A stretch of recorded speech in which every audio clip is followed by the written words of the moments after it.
और गोपियां भगवान से कहती हैं कि हे भगवान लौट आओ, ऐसे छोड़ना ही था तो या तो जीवन में आना नहीं था, और यदि आए हो तो छोड़ना नहीं था, पर हम जैसी निशुल्क दासियों को छोड़ करके तुम चले गए। कृष्ण तुम बड़े निष्ठुर हो, तुम बड़े निर्दयी हो, ऐसा कह कह के गोपिकाएं रो रही हैं। और जब गोपिकाओं का विरह चरम सीमा पर पहुंच गया और गोपियों ने जब पूर्ण समर्पण कर दिया, भगवान आ गए।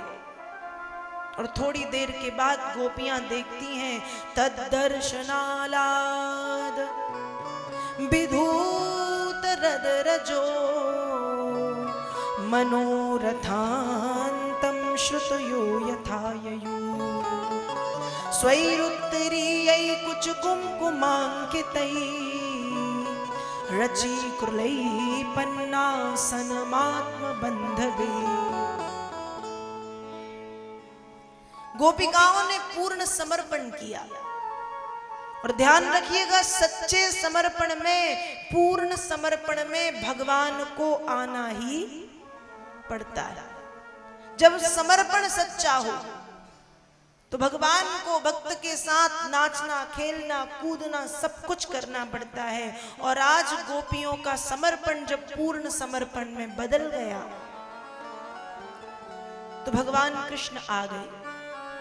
गोपियों ने जब दूर से कृष्ण को आते हुए देखा तो गोपियों ने क्या किया, कहा जिस दुपट्टे से गोपियां अपने हृदय को ढकती थीं, उस दुपट्टे को अपने हृदय से अलग करके गोपियों ने पृथ्वी पर बिछा दिया। और वो दुपट्टा भी कोई साधारण नहीं है, कहा उस दुपट्टे में कुछ कुमकुमांकितई केसर और कुमकुम लगा है। जब गोपिकाएं तिलक चंदन लगाती थी तो हृदय में भी लगाती थी, लेकिन कभी कभी वो हृदय में ना लग के चुनरी में लग जाता। और आज केसर कुमकुम से युक्त चुनरी गोपिकाएं बिछा रही हैं। आओ कृष्ण इस पर बैठो, आओ कृष्ण इस पर बैठो। भगवान आए और आकर के उस दुपट्टे पे विराजमान हो गए। और फिर भगवान ने गोपियों के साथ महारास किया है। क्या किया है? महारास। अभी जो किया था वो केवल रास था, और रास में केवल कृष्ण थे और गोपियां। लेकिन जब वृंदावन की पावन भूमि में यमुना के पावन पुलिन पर भगवान ने महारास किया तो गोपियां और कृष्ण तो थे ही, संसार के बड़े बड़े देवी देवता भी कृष्ण की गोपी बन करके पधारे। भगवान शंकर ने जब सुना कि महारास प्रारंभ हो गया है तो पार्वती मैया से कहते हैं मैं भी जाऊंगा। पार्वती जी बोली रास में केवल स्त्रियां जाती हैं, रास में केवल स्त्रियां जाती हैं। तो भोलेनाथ ने कहा मुझे स्त्री बना दो। पार्वती मैया ने कहा ठीक है स्त्री बना दूंगी, लेकिन चाल थोड़ी बदल जाएगी, हेल्थ हाइट थोड़ी कम हो जाएगी। भोलेनाथ बोले वो मेरी समस्या, मुझे बनाओ। माँ पार्वती ने भी खूब सुंदर लहंगा पहना दिया और बालों को बांध के जूड़ा बनाया, खूब सुंदर सुंदर फूल लगा दिए, कानों में कुंडल, गले में हार, नाक में नथनी, अधरों पे लाली, माथे पे बिंदी मेहंदी लगा दी, चूड़ी पहना दी, गर्दन बांध दिया, पैरों में पायल पहना दी और इतना लंबा दे दिया घूंघट। अब भगवान शंकर चले। पार्वती मैया को भी हंसी आ गई। क्यों? इतने लंबे चौड़े और चाल बिल्कुल, अब चाल कैसी थी? स्त्री और पुरुष की चाल में अंतर तो होता है। और फिर भगवान शंकर जब चले वृंदावन पहुंचे तो जो गोपियां थी वो कहती हैं कि हमने ऐसी गोपी तो आज तक ब्रज में नहीं देखी। इसकी हेल्थ हाइट देख के लगता है 8-10 गैयों का दूध अकेले पीती होगी। है कौन ये? पास में गई, और जब पास में गई और जैसे ही घूंघट ऊपर किया तुरंत ढक दिया। अरे ये गोपी नहीं, ये तो गोपेश्वर हैं, ये तो गोपेश्वर हैं। और भगवान शंकर को महारास में प्रवेश करने दिया तो भगवान भूत भावन भोलेनाथ कन्हैया की गोपी बन करके ब्रज में आए हैं, ब्रज पधारे।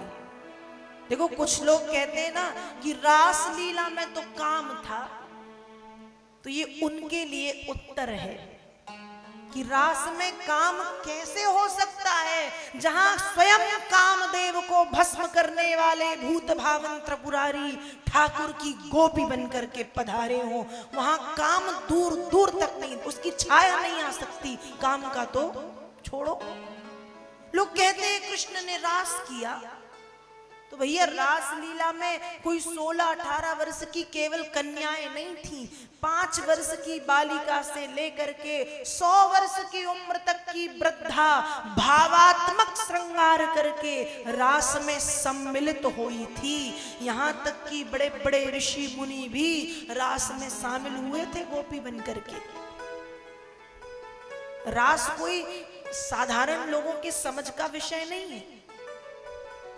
आप तो केवल रास को सुनो, बहुत ज्यादा दिमाग लगाने की जरूरत नहीं है, क्योंकि हम जैसे साधारण लोग केवल सुन सकते हैं। रास को समझने के लिए सुखदेव जैसा परमहंस बनना पड़ता है, रास को समझने के लिए गोपी बनना पड़ता है, रास को समझने के लिए कैलाशपति महादेव बनना होता है, रास को समझने के लिए मीरा बनना पड़ता है, नारद, ध्रुव और प्रहलाद बनना पड़ता है। रास क्या है? रस शब्द से रास बना है। रस का मतलब होता है आनंद। तो कहा जब आनंद स्वयं आनंदित हो उठे, आनंद किसे कहते हैं? भगवान कृष्ण का एक नाम है आनंद। तो कहा जब आनंद स्वयं आनंदित हो उठे, अर्थात जब रस स्वयं रस में डूब जाए, उस समय जो लीला और क्रिया उत्पन्न होती है उसे कहा गया रास। और ये जो रास है ये जीव का ईश्वर से मिलन है, ब्रह्म का जीव से मिलन है रास। जैसे जब एक कन्या का विवाह होता है और विवाह के बाद उस कन्या की विदाई होती है, तो विदाई के समय कन्या अपने पिता की छाती से लग करके रोती है, या पिता अपनी कन्या को अपने बाहों में भर लेते हैं। तो क्या पिता और पुत्री के इस प्रेम में काम है? विकार है? नहीं ना। वो प्रेम तो दिव्य है, अद्वितीय है, पवित्र है, पावन है। तो जैसे पिता और पुत्री का प्रेम है, वही प्रेम है कृष्ण का गोपियों से, अर्थात कृष्ण जगत के पिता हैं और गोपियां जगत की संतान हैं। ये जो रास है ये जगत पिता कृष्ण का जगत की पुत्रियों के साथ दिव्य प्रेम है, अन्यथा कुछ भी नहीं। वो है रास। और बहुत ज्यादा सोचने की जरूरत नहीं है, क्योंकि इसे समझने के लिए सुखदेव जी जैसा परमहंस बनना पड़ेगा, और वो बनने के लिए हमें पता नहीं कितने कितने 100 जन्म लग जाएंगे। इसलिए आराम से सुनिए और इतना सोच लीजिए कि जिस स्थान पर स्वयं महादेव गोपी बनकर के पधारे हैं, क्या वहां पर कामदेव आ सकता है? उसकी कौन कहे, उसकी छाया नहीं आ सकती दूर दूर तक, जिसको देख करके भोलेनाथ ने भस्म कर दिया था। ऐसा परम पावन स्थान है रास मंडल, जहां पर भगवान ने महारास प्रारंभ किया।